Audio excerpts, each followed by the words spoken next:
பாஜகவோட சேர்றதுன்றது வந்து முதல்ல ஒரு ஸ்டாண்ட் அவங்க எடுத்துட்டாங்க. கொள்கை எதிரி பாஜகன்னு எடுத்துட்டாங்க. திமுகவுக்கு எங்களுக்கும் தான் போட்டின்னு எடுத்துட்டாங்க.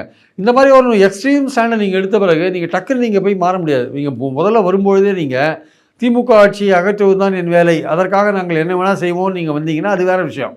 அதுக்காக நாங்கள் எதிரிகள் கூட கை குலுக்குவோம்னு சொன்னால் அது வேறு விஷயம். இப்போது ஓபிஎஸ் போயிருக்காரு பாருங்க திமுகவுக்கு, எடப்பாடி அழிக்கணும்னு நினச்சி ஒழிக்கணும் அப்படின்னு நினச்சி அவர் எதிரியோட கூட சேர்ந்து போகணும்னு போயிருக்கார்.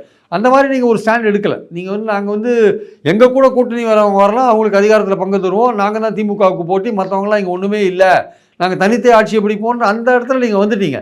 வந்துட்ட பிறகு நீங்கள் தடாலடியாக நீங்கள் வந்து மற்றவங்க கொடுக்குற ஒரு 40-50 சீட்டை ஏற்றுட்டு இன்னொரு இடத்துக்கு போயிட்டு டெப்டி சீஃப் மினிஸ்டருக்கு செட்டில் ஆகிட்டு கொள்கை எதிரின்னு சொன்ன ஒருத்தரோடு சேர்ந்தீங்கன்னா எடுத்த உடனே நீங்கள் பின்னடைவை சந்திப்பீங்க. எடுத்த உடனே நீங்கள் பின்னடைவை சந்திக்கிறதுக்கான வாய்ப்புகள் இருக்குது. அதை அவங்க புரிஞ்சுருக்காங்க. ரெண்டாவது, அவங்களுடைய ஃப்யூச்சருக்கே கூட தன்னுடைய செல்வாக்கு என்னன்னு தெரியாமல் இந்த திட்டங்கள்லாம் வகுக்கிறது வந்து வேஸ்ட்டு. அன்லஸ் எங்கே நீங்கள் நம்ம எந்த இடத்துல இருக்கோம் தமிழ்நாடு பாலிடிக்ஸில், நீங்கள் 1008 பேசலாங்க, எனக்கு 30% ஓட்டு இருக்குது, 20% ஓட்டு இருக்குது, பல பேர் சொல்கிறாங்க இப்போ அவரோட ஓட்டு பர்சன்டேஜே குறைஞ்சிட்ருக்கு.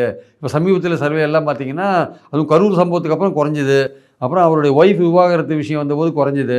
அப்புறம் அவர் அந்த மகளிர் தினத்தில் வந்து அந்த பெண்கள் மத்தியில் வந்து அவர் ஒய்ஃபை பற்றியே குறை சொல்கிற மாதிரி ஒர்த்தே இல்லை, இந்த விஷயம்லாம் ஒர்த்தே இல்லைன்னு பேசுகிறது வந்து பல பெண்கள் மத்தியில், அதுவும் குறிப்பாக 40-45 வயசு பெண்கள் மத்தியில் அவரை பற்றின ஒரு விருப்பத்தை தோற்றி வச்சிருக்கு ஆக்சுவலாக. அதனால் அவருடைய கிராஃப் குறைஞ்சிட்டு இருக்குன்றாங்க. அவருடைய கிராஃப் வந்து குறைஞ்சிட்ருக்கு.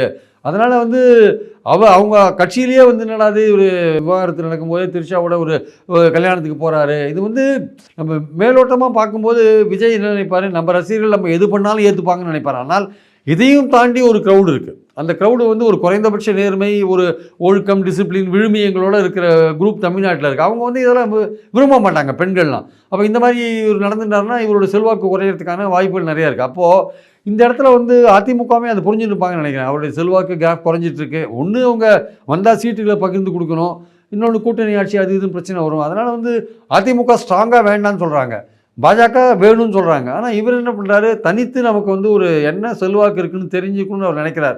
அதனால் அந்த அழுத்தத்தை வந்து கொடுத்தா கூட வந்து ரைட் இந்த வாட்டி தனியாகவே போய் பார்த்துடலான்ற லெவலில் அவங்க வந்திருக்காங்கன்னா இன்றைக்கி நிர்மல்குமார் ட்வீட்லேருந்து நம்ம புரிஞ்சுக்கிறோம்.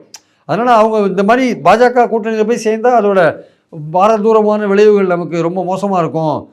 அப்புறம் நீங்கள் முதன்மை சக்தின்னு சொல்கிற நீங்கள் செகண்டரி ஃபோர்ஸ் ஆகிடுவீங்க.